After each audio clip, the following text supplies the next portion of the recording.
This is Elizabeth Will, live with breaking news regarding HIV. Our reporter Cecia is on location. This is Cecia live at Vista Medical Center with breaking news. Cases of HIV, human immune deficiency virus, on decline thanks to education and medical science.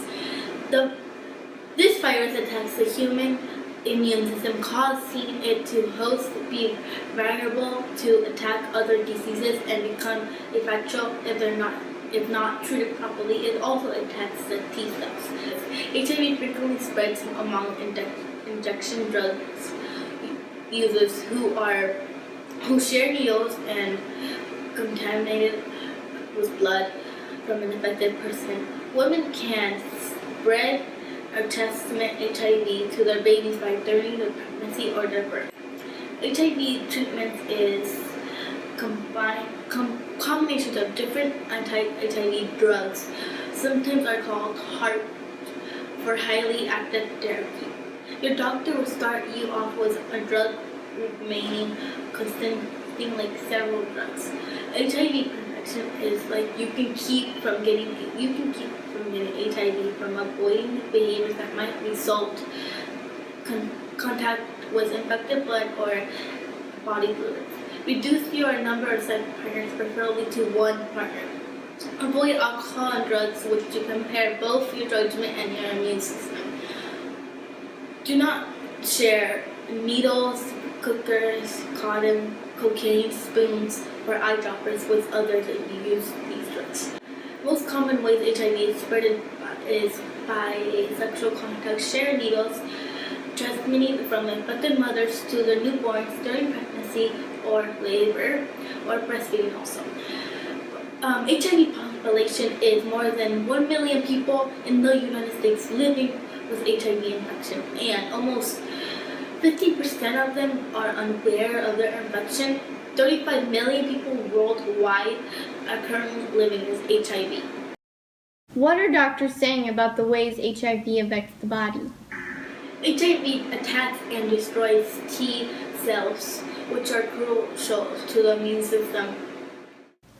How can people die from HIV?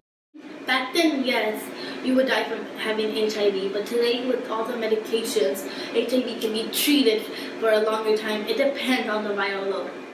How serious is HIV? Still, HIV infection is not curable, but thanks to the modern drugs, it has become a treatable chronic disease instead of an immediate deadly threat. Yet, this is only true for wealthy countries, where these drugs are available for most people who need them. Thank you, Cecia. Here in studio with us is Tanya Will, who has some experience with treating HIV patients. Welcome. Can you tell us about that? Sure, I'd be glad to.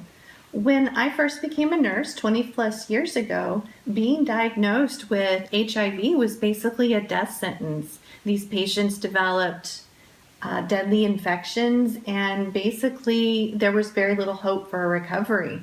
But over the years, medication regimens have been developed that these patients are now living long and healthy lives where there's very little progression of HIV to the actual devastating effects of AIDS. So how can people tell if they have HIV? Well, it's very difficult to tell during certain stages. When someone is exposed to the HIV virus, they can have early symptoms about 2 to 4 weeks after this exposure, and these symptoms are basically flu-like symptoms, fever, sore throat, swollen glands, things like that. Many people that are diagnosed with HIV during this time say that they have experienced the worst flu that they've ever had.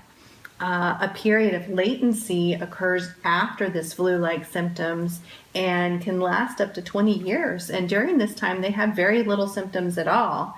After this, the HIV can develop into AIDS, and then they have the devastating, often deadly infections that can occur. Thank you. Now we'll go back to your normal broadcasting. Back to you, Mr. Phillips.